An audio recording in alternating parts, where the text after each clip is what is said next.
to just 1 second, sorry.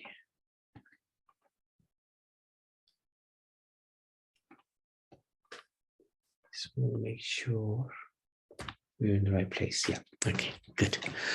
So today is the 22nd of the Sanatan Dharma course, 22nd week, and we wanted to cover the 7 mothers, and that Sanatan Dharma specifies that we have. So who are these 7 mothers? Actually, does anybody like to have a go at who are these 7 mothers? Anybody like to do one? Who are these 7 mothers? You can unmute and say, yeah, Ishwari. Is Mother Earth one? Yeah. Any more?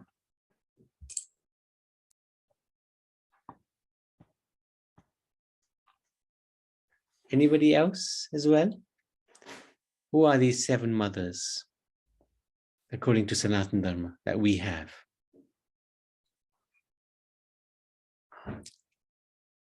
We're your own mother, right? Biological mother and Gaumata.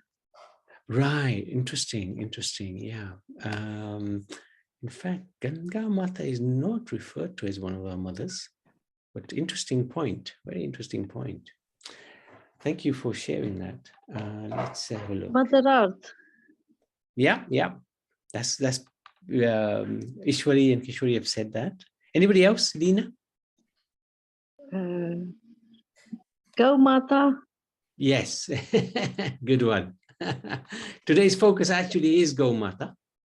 But I just wanted to let you know who the other 7 matas are, right? So this is sorry? A nurse. Yes, correct. So Chanakya Pandit spoke this verse, which specifies these mothers, our own mother, of course. And then we have the wife of the Guru. Guru Mata is regarded as mother. The wife of a Brahman is also regarded as our mother. The wife of the king. So Elizabeth is our mother. Earth, the nurse, and Gaumata. So let's have today we wanted to focus on Gaumata. Why is she so important? And often we get this question, especially when I go to schools. One of the questions is why? Yes, Saptamata, the same thing. Why do you regard the cow as your mother? So it's important for us to know, and there's some very good reasons why. So let's go through this. Brahmarishinam Bhrigu Aham Rajashri Nam Aham Manu Devarshinam Narado Aham Havidayanyam Asmi Denusu. Among saintly Brahmins, I am Bhrigu Muni, and I am Manu amongst saintly kings. I am Narad Muni amongst the saintly demigods, and I am Kamadenu amongst the cows. So Krishna himself is saying he is very close to the cows. He's Kamadenu. So this is a really amazing painting. It shows the Gaumata with all of the demigods within her body. This is one of the things about it. All the demigods reside within her body. This is according to the Vedic scriptures. So this is a really famous picture painting. So how did she come? The Vedic literature state that all cows of this world are descendants of Kamadenu or Surabhi, who is the mother of all cows. Kamadenu is a miraculous cow of plenty who resides in the spiritual world and provides whatever is desired. So this is really amazing verse from this Brahma Samhita. Chinta mani prakara sadma sukalpa vraksha laksha veteshu shurabira vipalayantam lakshmi sahasa satasambhrama seva manam govindamadi purusham tamaham bhajami. I worship Govinda, the primeval Lord, the first progenitor, who is tending the cows. That's his occupational duty. That's what Krishna does. That's what he lives for. Yielding all desires in abodes built with spiritual gems, surrounded by millions of purpose trees, always served with great reverence and affection by hundreds and thousands of Lakshmis or Gopis. So this is really interesting. Surabhira Vipalyantam. So he is the one who is tending the cows. That's his job. Kamadhenu manifested on earth during the churning of the cosmic ocean. So this churning was done by the demons and the demigods. And out of the churning, one of the first things that manifested was Kamadhenu. There you go. Demigods on this side, demons on this side, they're churning away. This is a really famous pastime. This pastime gave way to also the Kumbh Melas, very famous part. In this pastime is so amazing. There's about 7 incarnations of the Lord who are involved in this churning of the ocean. It's such an amazing pastime.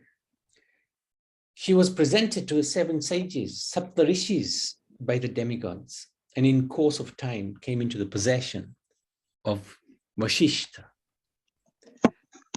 Muni. Simply by saluting the cow, one gains all dharma and wealth. The cow is worth being worshipped by all.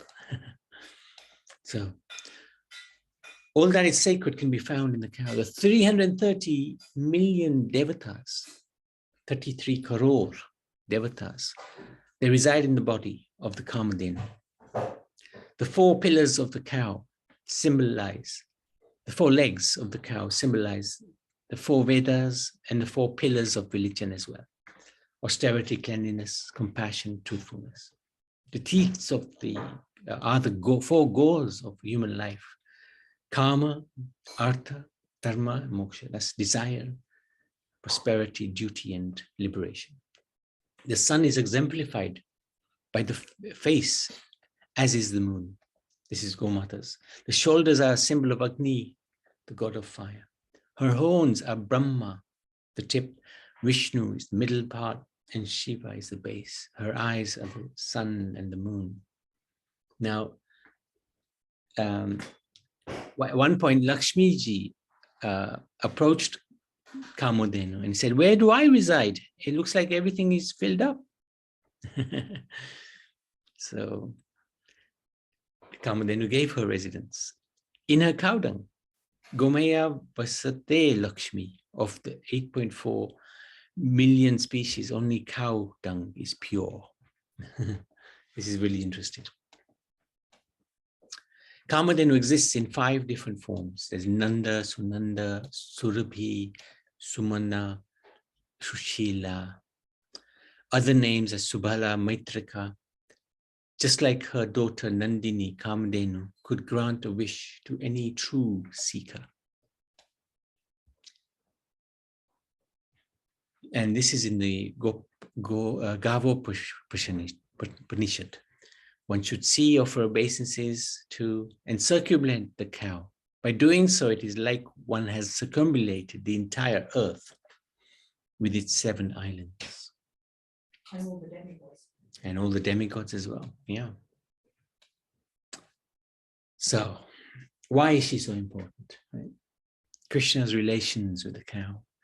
In his original form in the spiritual world, Lord Krishna is actually a cowherd boy in the agricultural community of Golok. Go means cow, Lok means planet. So Golok itself is the planet of the cows, where he keeps unlimited transcendental Surabhi cows. Cows and Krishna have always been together. When he descends to earth 5,000 years ago, Krishna brought a replica of Vrindavan with him, and he spent his childhood tending cows and calves while playing in the pasture grounds with his friends. His example shows the importance of cows to human society, the practical benefits of caring for them, the advantages of an agrarian economy based on cooperation between men and cows. So I won't read this verse, but this is from the Srimad Bhagavatam, 2 verses which explain Krishna's connection with cows. So the 10th canto is all about Krishna. There's 90 chapters in this 10th canto, and every chapter discusses Krishna's pastimes. And this is chapter 35. Now Krishna is standing somewhere, counting his cows on a string of gems. He wears a garland of tulsi flowers that bear the fragrance of his beloved, and he has thrown his arm over the shoulder of an affectionate cowherd boyfriend. As Krishna plays his flute and sings, the music attracts the black deer's wives, who approach that ocean of transcendental qualities and sit down beside him. Just like us cowherd girls, they have given up all hope for happiness in family life. So he's standing somewhere, he's counting his cows. Oh, I won't go through this in any particular detail, except to say that there are many varieties. For each of the 4 colors of cows, white, red, black, yellow, there are 25 subdivisions, making 100 colors. So there's a lot of Gaumatas, different types. To count these 108 groups of cows, distinguished by color and form, Krishna is using a string of 108 jewel beads. Thus, when Krishna calls out, "Hey, Davali," the name of a white cow, a whole group of white cows come forward. When he calls Hamsi, Chandini, Ganga, Mukta, and so on, the 24 other cows, groups of white cows come. So in this way, he calls out by their name. Sometimes he plays on his flute, a particular tune which will attract a particular group of cows. Sometimes the cows, they're a little disobedient. They run away because they want to hear Krishna call out their name. Surabhi, because they love hearing Krishna calling out their name. So they sometimes become a little naughty and run away from the herd, waiting for Krishna to call out their name. So there's different types of cows. Some are like Bharatiya on the left-hand side. This is a really famous cow, Gir. Her milk is very, very thick, very, very nourishing. This is the traditional Gir cow in Bharat. And then these are also traditionally Indian ones. And then these are like the sort of the Western cows.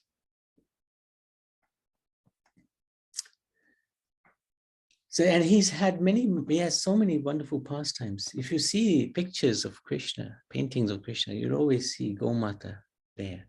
You hear Gaumata's licking his hands or lying on his feet, you know. Sometimes he lies down with Gaumata. His father had 900,000, 9 lakh Gaumatas. When he was 2 years and 5 months old, he was given the responsibility of looking after the calves. So he would take the calves, not too deep into the forest, but he would take them out for grazing. And sometimes they would have such amazing fun. This is where Krishna is actually feeding Balaram milk straight from the cow's teeth.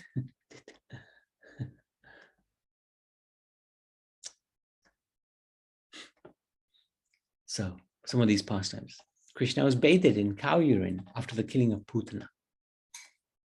And this is the verse that confirms that in the Srimad Bhagavatam. Krishna expanded himself for 1 full year as calves. So when Lord Brahma was testing Krishna, is this really God who's having a picnic with his friends? So he kidnapped all of the calves and all of the cowherd boys, the friends of Krishna. And he kidnapped them for 1 year. In that 1 year, Krishna expanded himself as all of the cowherd boys and the calves as well. This was an amazing pastime. Then when Brahma came back, because for 1 year is a lesser moment for him, he came back. He said, whoa, what's going on? I thought I kidnapped these calves and cowherd boys, but they were still there. So he realized that Krishna has expanded himself. And in that 1 year, many things happened. Many things happened. Because the cowherd boys were all Krishna and the calves were all Krishna. So what happened was, one thing that happened was the cows would feel great love towards Krishna, towards the calves, even more than normal. And the cowherd men and women, they would feel so much love for their children. And Balaram would be witnessing, what's going on here? How come there's so much love going on here between the parents and the children, the cows and the calves? And then Krishna said to him, actually, Brahma's kidnapped them all and I've expanded myself.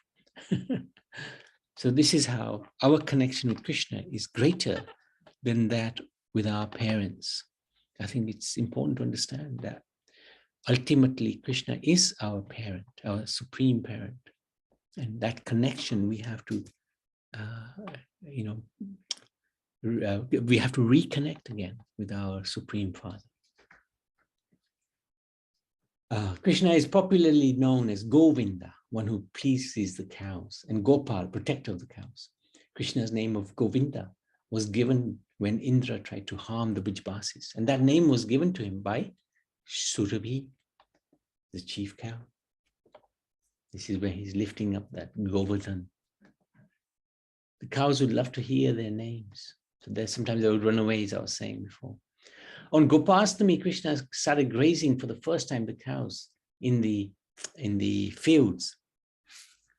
And at that time, Mother Yashoda said, yes, you can take the cows, but you have to wear shoes in the forest. And Krishna said, okay, I'll wear shoes, but you'll have to make shoes for all the cows. And there was 9 lakh cows. Times it by 4, that's 3.6 million shoes. Mother Yashoda said, okay, don't worry, you just go. But the Gaumata was so amazing. When they realized Krishna was not wearing any shoes, they, in the middle of the night, went into the forest and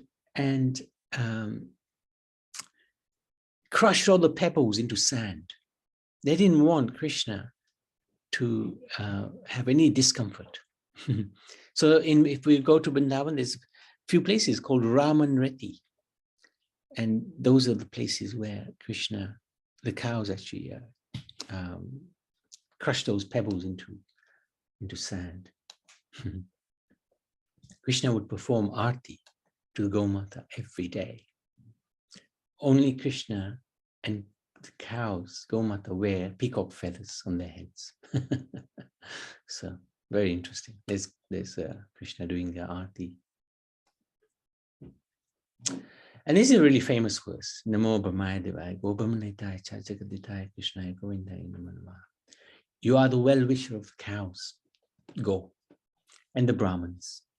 And you are a well-wisher of the entire human society and world. So Srila Prabhupada, the founder of the Hare Krishna movement, he's written a lot about cows within the Bhagavatam and the Bhagavad Gita. Krishna as Govinda is more inclined to the Brahmins and the cows, indicating that thereby that human prosperity depends more on these 2 items, namely Brahminical culture and cow protection. Krishna is never satisfied where these are lacking. Cow protection means feeding the Brahminical culture, which leads towards God consciousness, and thus perfection of human civilization is achieved. Without protection of cows, Brahminical culture cannot be maintained. And without Brahminical culture, the aim of life cannot be fulfilled. One cannot be spiritually advanced without acquiring the Brahminical qualifications and giving protection to cows. So this is almost like a prerequisite to do something for Gaumata. Very important. It said that before one dies, one should donate a cow to a worthy person, and this will protect one after death.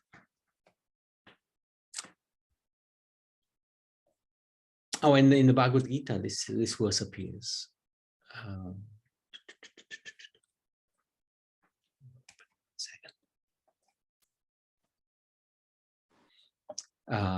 farming, cow protection, and business are the natural work for the Vaishya.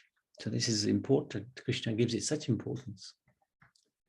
There's a wonderful pastime between Vasishtha and Vishwamitra. Vasishtha was a great sage, is a great sage, one of the Saptarishis. And Vishwamitra was a king. What was his name before? I forgot his name now. Anyway, he was a king, and he came one day to the ashram of Vasishtha, and with his whole army. And at that time, this Surabhi, who was gifted to Vasishtha, who came from the ocean of churning, the churned ocean, Vasishtha invited the king and his army for a feast. And Vishwamitra said, how are you going to feed us? You don't have anything. You're a poor Brahmin. You're a poor sage. And Vasishtha said, don't worry. He sat them all down, and this amazing feast was produced.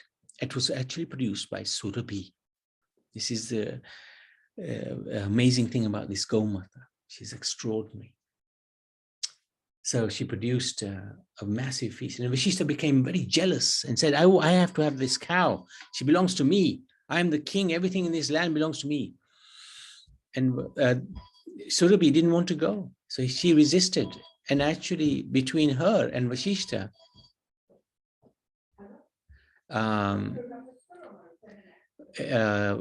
they defeated the army of Vishwamitra. And then Vishwamitra realized that the Brahminical power is so powerful. No good being a Kshatriya. I want to become a sage. So eventually, after a long story, he became a sage. There's a pastime of one retired man who was in Nasik looking after a Gaumata. Every day a Gaumata would come at the same time to take something from him, some fruit or something. One day the Gaumata came early, much earlier than normal. And actually what happened, actually disturbed a thief in the house. So in that way, this Gaumata protected this man. So this is really amazing pastime. Our Guru, he absolutely was completely dedicated to Gaumata. He built a Gaushala in Punjab, housing some nearly 100 Gaumatas who are, like not well. So Gaushalas are very popular in Bharat, especially looked after very well. Status of Gaumata is important as citizen. It is significant that Vasudev inquired about the welfare of Nand Maharaj's animals. So this is in the Bhagavatam again. When they met, Vasudev is like the father of Krishna, and the foster father is Nanda Maharaj. So when they met, the conversation centered around cows. The animals, especially the cows, were protected exactly in the manner of one's children. Vasudeva was a Kshatriya, warrior, and Nanda Maharaj was a Vaishya. It is a duty of the Kshatriya to give protection to the citizens of mankind. It is the duty of Vaishya to give protection to the cows. Cows are as important as the citizens. Just as human citizens should be given all kinds of protection, so the cows also should be given full protection. So this is from the Krishna book by Srila Prabhupada, Volume 1, Chapter 5. Shows the importance of Gaumata. They have very strong feelings there. They're treated as part of the family. The bull is considered the father of the society, as he helps in farming and producing grains, while the cow is regarded as the mother. She produces milk, which nourishes the family. So now, of course, this milk shouldn't be taken at the expense of the calf. The calf is first priority. Of course, nowadays we live in a society where a lot of exploitation takes place. And so some people decide they don't want to get involved in that exploitation, and they become vegan. They don't want any cow products. But actually, Krishna loved cows. He loved cows. He loves cow products as well. So milk products, rather. In 2017, neuroscientists Laurie Marino and Christine Allen produced a paper called The Psychology of Cows, which explains that cows are bright and emotional individuals. Farmers often relay how cows reciprocate with them with love and affection. There was a YouTube video going around some time ago when where one person would be hitting another, and this other person who was sort of pretending getting hurt, a Gaumata would be running towards him to give him protection. Many wonder why the Vedic and Vaishnava cultures especially stress protection of the cow. So the philosophical reason is simple. The cow is considered one of our mothers. She gives us her milk and thus nurtures our health and well-being. Just as no civilized person would injure or kill their mother, the Vedas teaches to take milk from a cow and to kill her is the same as killing one's mother.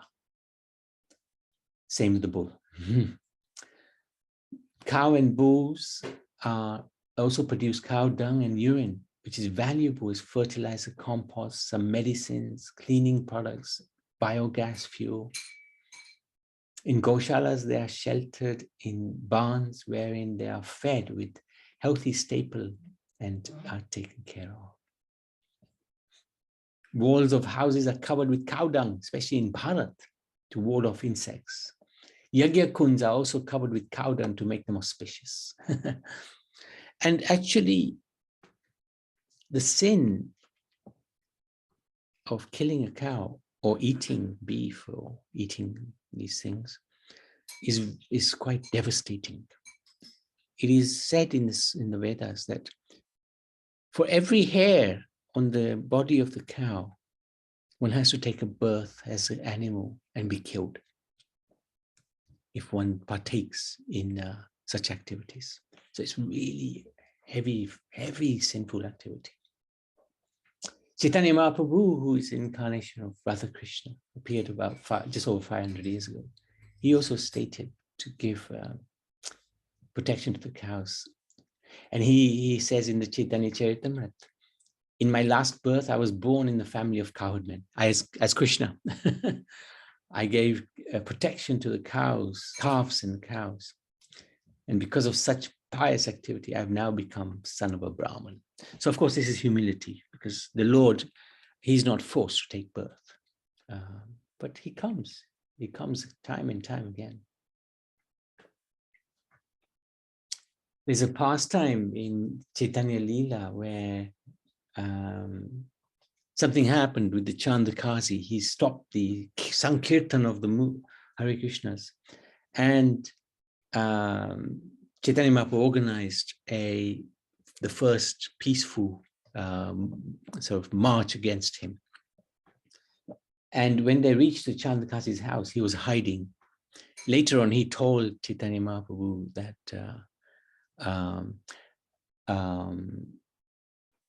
he had come across a incident that Nrsimha had appeared on his chest, and he warned him, don't bother hassle the devotees again.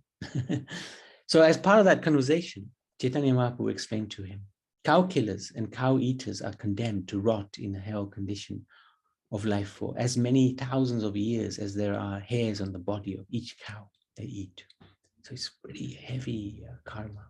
Heavy karma. This is quite an interesting picture which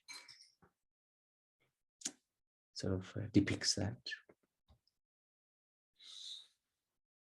And she blesses us in the form of Panchagavya.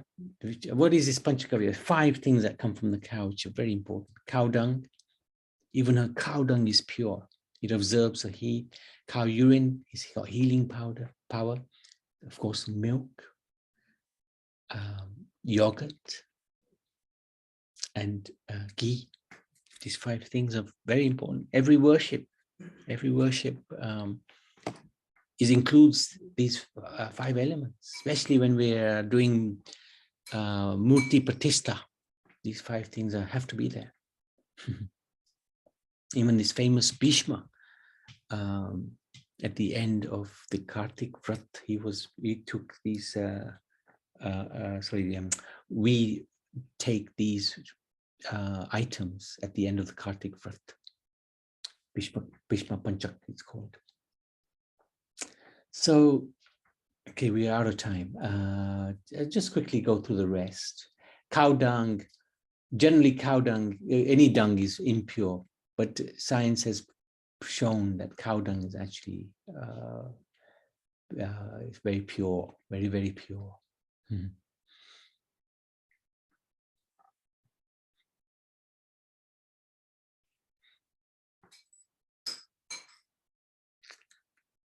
Now,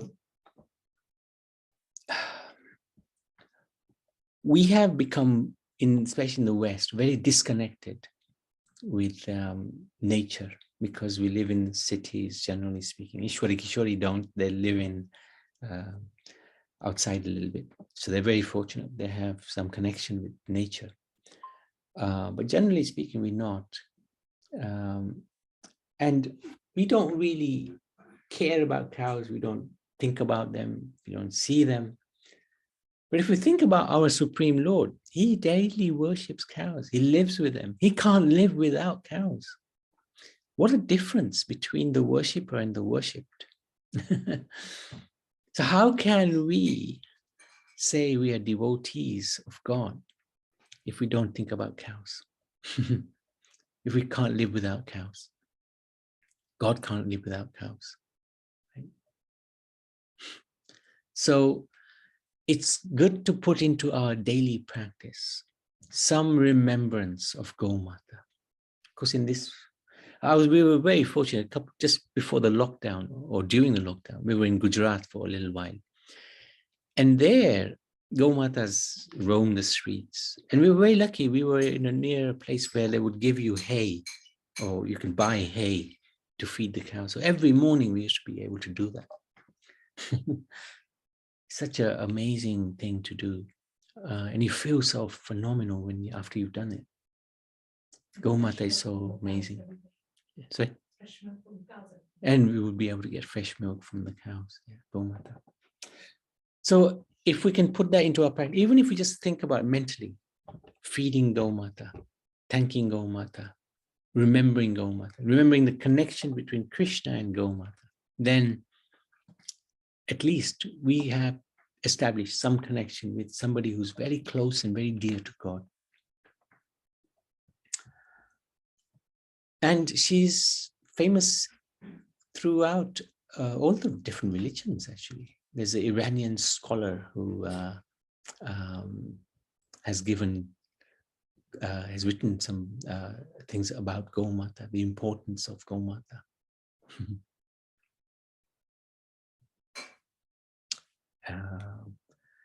And in Christianity as well, there is some mention of the importance of Gaumata, not slaughtering her.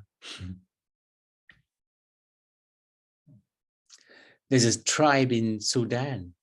They worship cows. They treat them as equals. This is the tribe. And their Gaumatas are unique.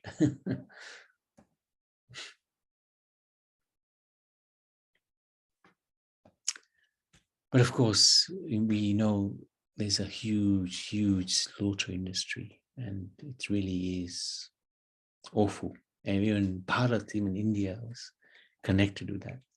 I think it's a little bit less now, but they used to export a lot of beef. It's a real tragedy to kill, slaughter in the land of Krishna, slaughtering cows. What can we do? We can make ourselves aware, adopt a cow, buy a cow, give one gift. We've been very fortunate. Last year, we managed to adopt 4 cows and donate. We actually bought them and gifted them. And we are now adopting Gaushalas. We're looking after Gaushalas in Vrindavan. A few of them anyway, as the need is needed, as the need is there.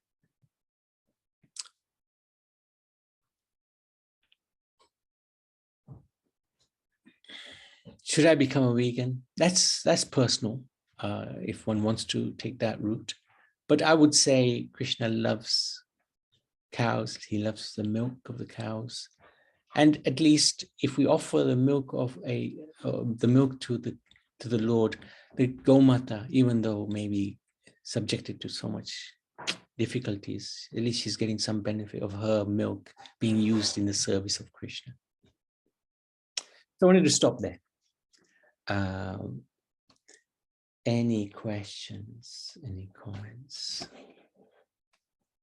Yes, Ishwari and Kishori.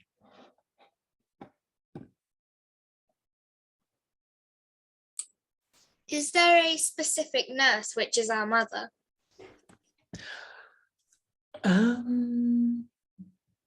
I suppose the nurse who brought you into the world. Yeah. Yeah. But generally, see, nurses, their profession is such an amazing profession. It's a very caring profession. Very caring profession. And generally speaking, the nurses should be treated with great respect because it's such a tough, challenging job. And their mood is so good. Usually speaking, not always, but usually speaking. But generally, yeah, all nurses. Yeah, go on. Can you? What is the agrarian economy? Oh, based on agriculture, based on not like our economy, is mainly on finance, money swapping hands. that's how people make money now in the UK mainly. It's a financial institute. But agrarian culture is where much more is dependent on growing food and selling food, or looking after, cows and other animals like that. I see. What can you donate before death if you don't have any cows or you weren't able to adopt any?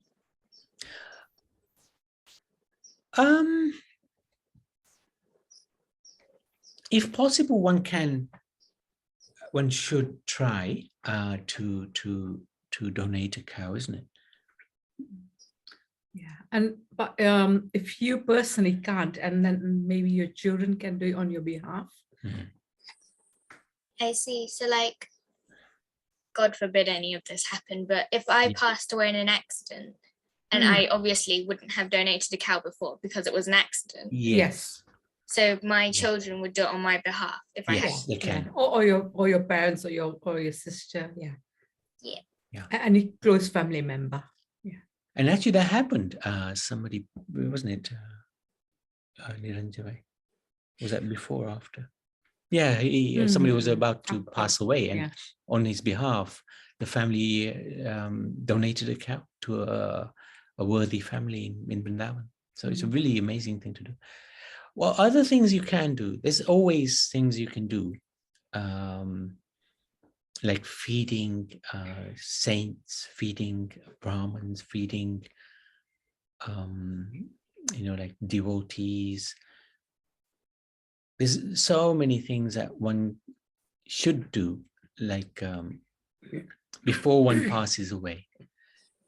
In fact, if possible, all of one's wealth should be used in the service of the Lord before one passes away, if possible. It's a little tricky, of course, because we don't know when we're going to die, but in that way, we're not attached to the wealth. We're giving it to the right person, who's given it to us in the first place. When you're like vegan because you don't want to have any cow products, because obviously in this country the cows aren't very well treated when you take cow products from them, should you still be having, like, is it bad to be vegan, or should you try and liberate cows? Or it's not bad to be vegan. I would personally, my personal opinion is that yes, the cows are being mistreated very badly. If we can grow awareness of the mistreatment, is good. But to stop offering their products to the Lord, I would say that's actually going to not help the cows. Better to offer their products and partake in the prasad. I mean, obviously, because we're vegan, like, obviously we do pray for the cows anyway. Excellent. So what I mean, like, is if you're vegan already and you don't feel comfortable coming out of being vegan, but if you pray for the cows, is it still okay? Oh, very good. Very, very good. Absolutely brilliant. Krishna will become so pleased, because he loves cows. He cries sometimes, in the middle of the night. He's calling out in Dwarka, right? Because in Dwarka there's not so much he can't do what he used to do in Vrindavan in terms of for service to the Gaumata. So in the middle of the night, sometimes he used to cry out, Surabhi! And the queen would ask him, well, who's Surabhi? What's going on? He's always thinking about cows, how to protect them. So if you are praying for their protection, Krishna will be thinking, whoa, Ishwari Kishori, nice one. And should I put the link for the quiz and the pin on Oh, the yes. Yes, go for it. Yes, please. Yes, thank you. Thank you so much. Let's check. Why is milk offered on Shivling? Yeah. Good question. Do you know the answer? I don't actually know. Anybody know the answer? Priti, do you know the answer? No, I don't.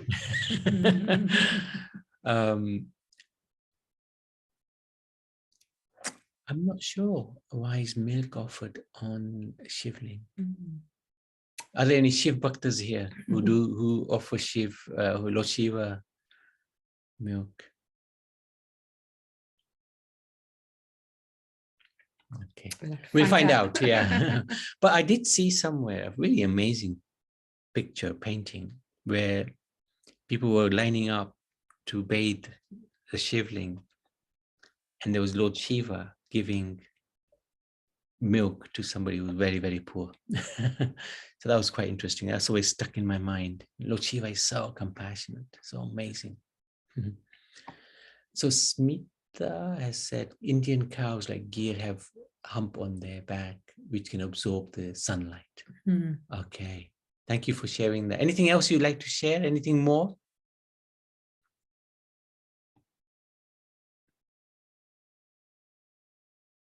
But no, thank you for sharing that. It's really nice. Anybody else? Any questions? Otherwise, let's go to the quiz. And on the chat, The link is there. the link is there, and the pin is 341067.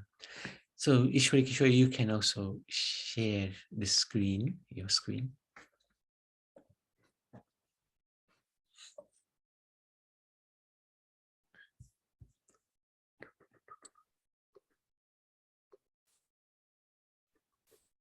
So we only got 4 so far.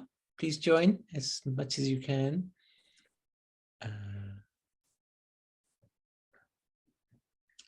Lokeshwar, you haven't joined yet. Varsha, Geeta.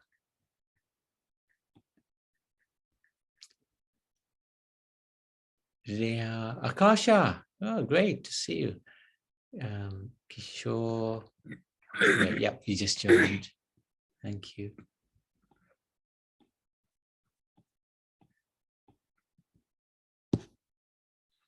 Are we waiting for anybody else to join?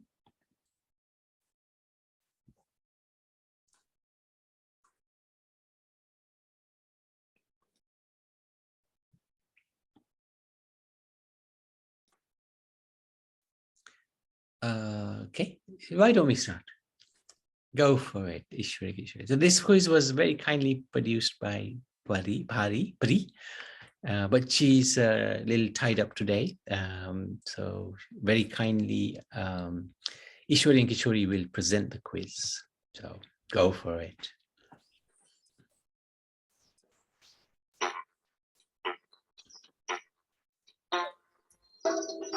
What are the 4 pillars of Dharma? Mercy, truthfulness, cleanliness, austerity. Mercy, sacrifice, clarity, honesty. Austerity, vegetarianism, honesty, purity. Truthfulness, forgiveness, sacrifice, neatness.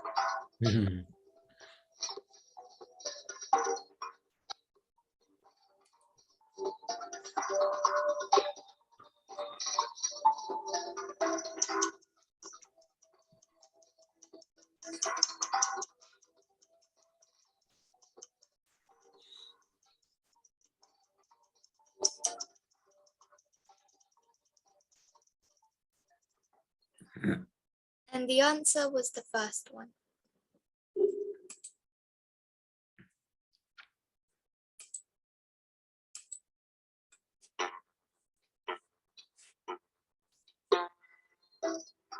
Non-violence is the first principle. It should not be spread through actions, thoughts, words, or all of the above.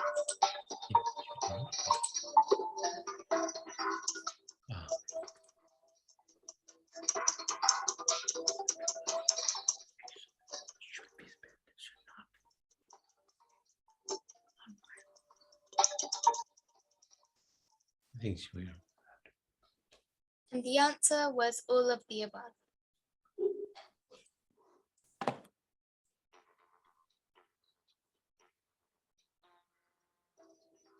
Non-violence comes under which pillar? Truthfulness, mercy, austerity, cleanliness.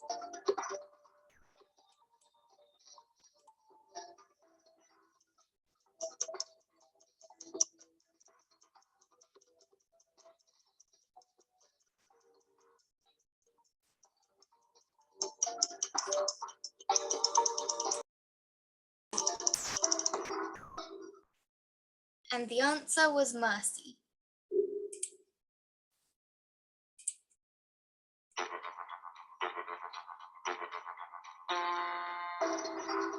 A vegetarian or vegan diet is promoted, as mercy also applies to animals. True or false?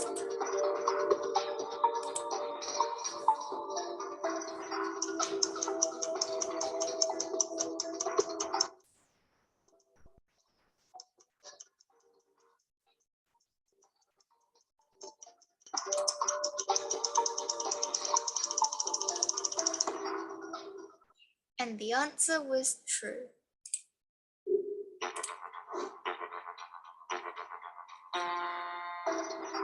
Which pillar does Yudhishthir not follow when he gambles with Duryodhana? Cleanliness, mercy, truthfulness, or austerity?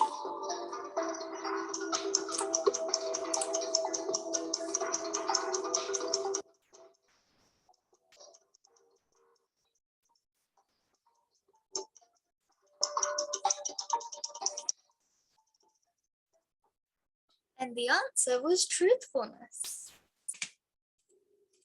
Only one person got that right.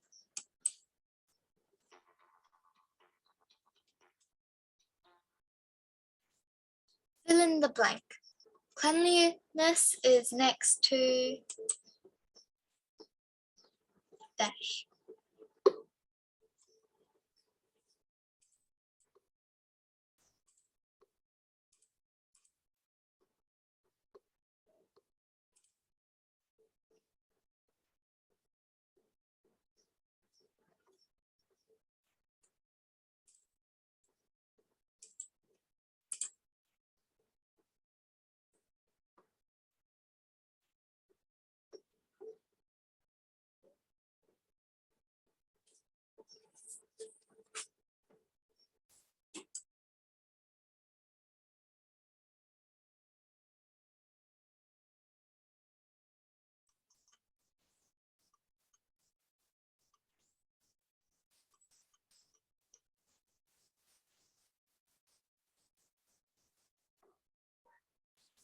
And the answer was godliness.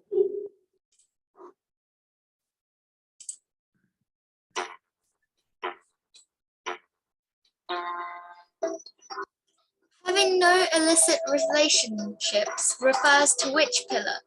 Mercy, truthfulness, austerity, or cleanliness? Yeah.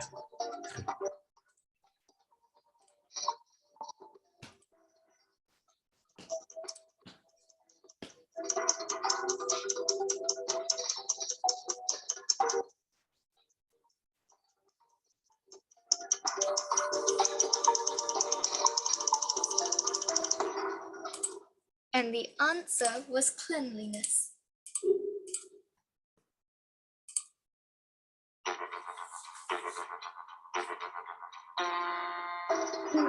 Austerity requires that there should be no addiction to drugs, alcohol, Because you when caffeine, you're doing it too or much. all of the above. Yeah, Oh, you speak so softly. You speak. Oh, wow. Okay. Okay, I didn't realize that. Sometimes you go into real, Mhm. soft mode.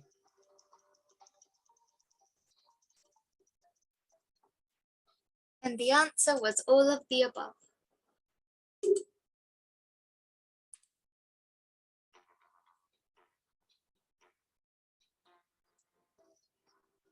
Humility, sincerity, politeness, and control of emotions all come under truthfulness, austerity, cleanliness, or mercy.